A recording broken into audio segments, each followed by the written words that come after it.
Hello, good evening. Doctor निर्मल की आपको नमस्कार। आइए, स्वागत है आपका फिर से नर्सरी टीचर ट्रेनिंग कोर्स का। हमारा जो थ्योरी पार्ट चल रहा था, तो थ्योरी पार्ट में आज हम करने वाले हैं principle of education. Yes students, principle of education में आज हम डिस्कस करेंगे कि कौन कौन से ऐसे सिद्धांत हैं जिन्हें हम ध्यान में रखते हुए बच्चों को एक एजुकेशन का पॉइंट ऑफ व्यू ध्यान में रख सकते हैं। अपने एकेडमिक पोर्शन में कैसे हम अच्छे सिद्धांतों को लागू करके हम बच्चों की एक अच्छी एजुकेशन हम बच्चों को करवा सकते हैं। तो बीइंग अ नर्सरी टीचर हमें इस बारे में बहुत अच्छी तरह से जानकारी होनी चाहिए। और एक नर्सरी टीचर जो है फाउंडर टीचर होता है और एक मदर टीचर भी होता है, इसीलिए इन सब चीज़ों का हमें बहुत ही अच्छे तरीके से इन चीज़ों को हमें सीखना चाहिए, क्योंकि हम जब उन चीज़ों को सीखेंगे तभी हम उन चीज़ों को बच्चों के साथ इम्प्लीमेंट करवा सकते हैं या उनके साथ हम शेयर कर सकते हैं।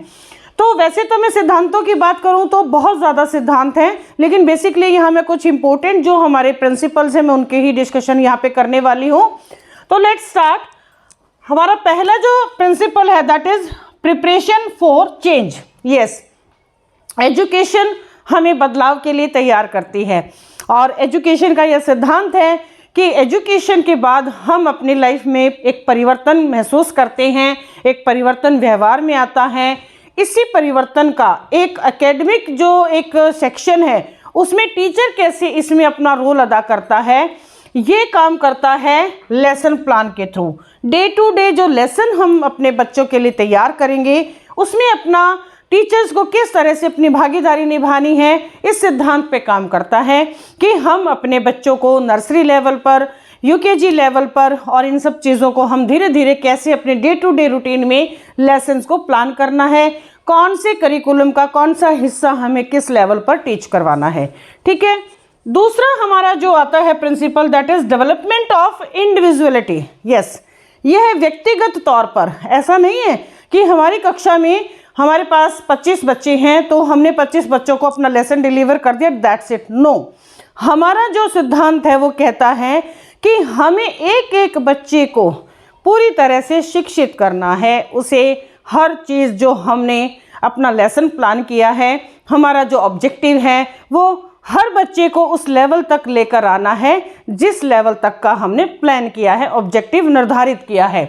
तो इंडिविजुअल पर काम करना है, न कि हाँ, यहाँ पे एक बात और आ जाती है कि आपको कॉमन तरीके से क्या चीज़ पढ़ानी है और इंडिविजुअल को कैसे कैसे लेकर चलना है। ये दोनों बातें वाइस वर्सा भी हैं और एक दूसरे के पूरक भी हैं कि हम एक एक बच्चे पर भी ध्यान दें और हम हर बच्चे पर ध्यान दें कॉमन रूप से, ताकि किसी को किसी पक्षपात का कोई भी ऐसा भेदभाव ना हो। ये जो हमारा सेकंड जो आपका प्रिंसिपल है ये बेसिकली काम करता है, हमने क्या करना है इस सिद्धांत में, एबल टू एक्सप्रेस देमसेल्व्स। हर बच्चे को उसको योग्य बनाना है कि वो अपने आप के एक्सप्रेशन अच्छे तरीके से दे सके, अपने सीखी हुई चीज़ों को अच्छे से एक्सप्रेस कर सके। तो इसके योग्य हमें हर बच्चे को बनाना है। तीसरे हम बात करते हैं, तीसरा जो हमारा प्रिंसिपल है ये बात करता है awareness and understanding of the world and environment. Yes, हम अपना जो शिक्षा है, अपनी जो शिक्षा है उसे क्यों देते हैं, उसका सिद्धांत क्या कहता है। यहाँ ये सिद्धांत कहता है कि हम अपने बच्चों को या अपने समाज में एक अवेयरनेस का और एक बच्चे को किसी भी चीज़ से जिससे वो अज्ञात है, जिससे वो अनजान है, जिसके बारे में उसे नहीं पता है, उसके बारे में उसको अवेयर करना और साथ ही साथ अंडरस्टैंडिंग कि उसको समझना कैसे है। यहाँ मैं आपको लेकर चलती हूँ कि वो कैसे समझेगा। यहाँ समझने के लिए बच्चे को to teach students to be critical thinkers, उन्हें किस तरह की सोचने की उनमें क्षमता आपको पैदा करनी है, एक आलोचनात्मक उसकी जो सोच बनानी है कि चारों तरफ से देखे, बच्चा हर पक्ष को देख पाए। बच्चे को सोचने के लिए उसे सबसे पहले क्या काम करना होगा, सबसे पहले to be a good listener, हमें अच्छा लिसनर बनना चाहिए, हमें अच्छे से सुनना आना चाहिए, यानी कि लिसनिंग स्किल। यहाँ पे हम बात करते हैं इस बात को अच्छे तरीके से हम अंडरस्टैंडिंग कैसे लेकर चलेंगे। अंडरस्टैंडिंग हमारी समझ जब अच्छी बनेगी यदि हम बच्चे के सुनने के कौशल पर काम करेंगे कि बच्चा ठीक से सुन पा रहा है। फिर सुनने के बाद, क्योंकि यहाँ मैं स्किल्स की बात साथ साथ में कर रही हूँ, क्योंकि सबसे पहली स्किल होती है हमारी लिसनिंग स्किल, दूसरी स्किल हम काम करते हैं हमारी रीडिंग स्किल, जो दूसरी स्किल है वो हमारी आती है speaking skill, and third skill is reading skill, and fourth skill is writing skill. तो उन्हीं स्किल्स पर हम बात करते हुए बढ़ रहे हैं कि सबसे पहले जो है हमारा सुनने की कला, दूसरी बात बोलने की कला, तीसरी बात पढ़ने की कला। तो रीडिंग यहाँ पे हम बात करेंगे, और उसके बाद देखता कैसे है बच्चा, और साथ ही साथ फिर इन सब चीज़ों के बाद जब अंडरस्टैंडिंग पॉइंट बन जाता है तभी किसी चीज़ के लिए कोई वो ओपिनियन अपना देगा, यानी विचार जो है, एक अवधारणा जो है क्लियर हो जाती है।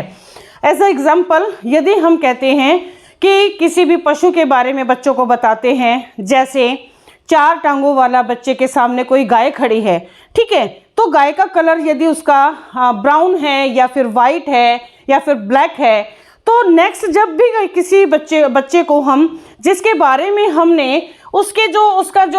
हम बच्चे को जब किसी चित्र को दिखाते हैं तो वहाँ पे काऊ उसने देखा तो उसने तभी की तब उसको रिकॉग्नाइज कर लिया और सुना था कि इसे काऊ कहते हैं, ठीक है। तो इसी तरीके से यदि हम बच्चे के सामने कोई भी जैसे हाथी आ जाता है तो यहाँ पे क्या हुआ, उसको कुछ डिफरेंस समझ में आ रहा है कि 4 टांगे तो इसकी भी हैं, लेकिन आगे जो है हाथी की जो है सूंड जो है एक अलग उसमें चीज़ जो है जुड़ गई है।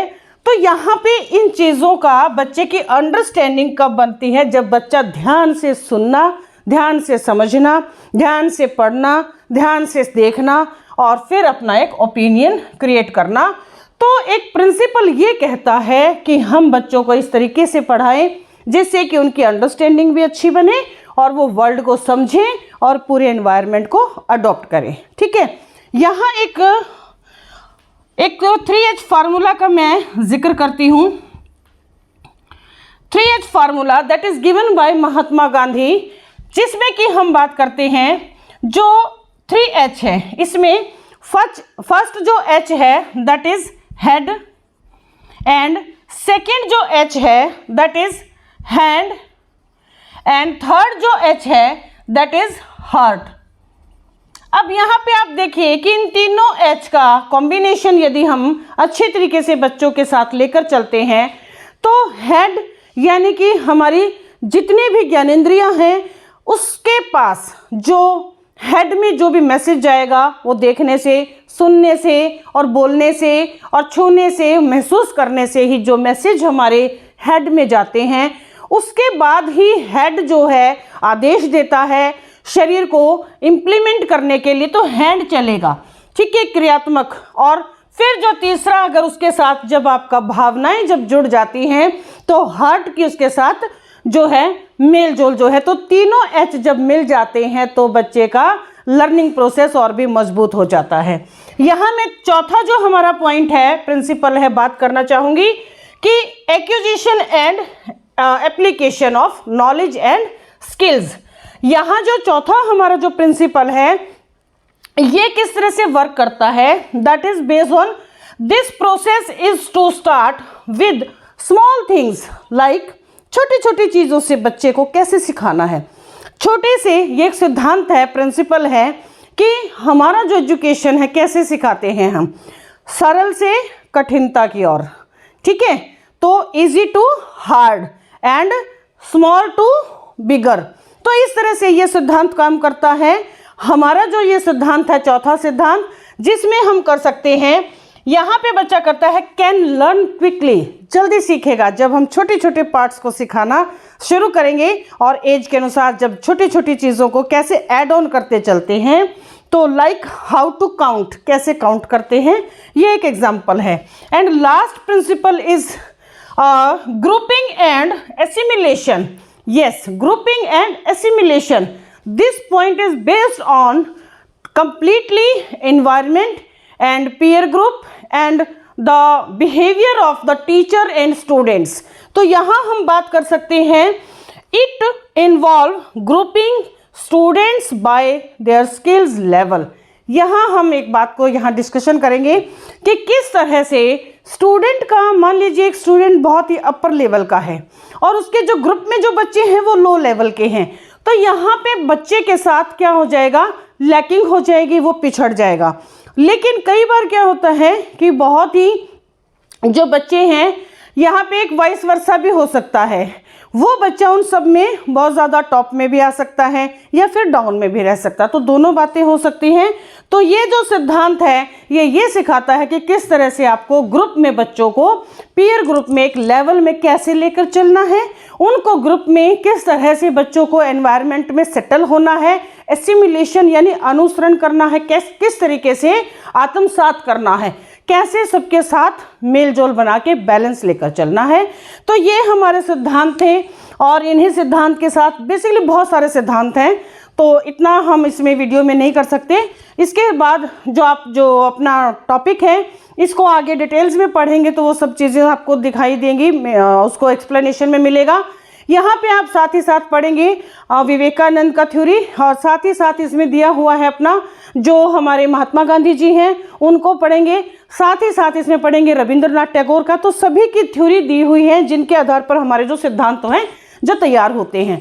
ठीक है, तो इन सब चीज़ों को पढ़ना है और नेक्स्ट वीडियो में हम बात करेंगे अपने नेक्स्ट टॉपिक की। तब तक इन वीडियोस को अच्छे से देखिए, सुनिए और शेयर कीजिए, सब्सक्राइब कीजिए। तब तक थैंक यू सो मच।